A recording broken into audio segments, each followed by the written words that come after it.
All right, you're gonna take your band, throw it on right above those knees, and then you're gonna squat down basically into a half squat. So right above parallel should be pretty good.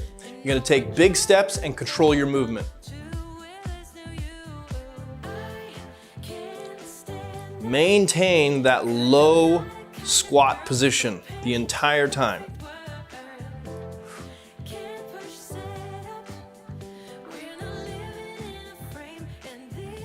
Don't let the legs swing back like that.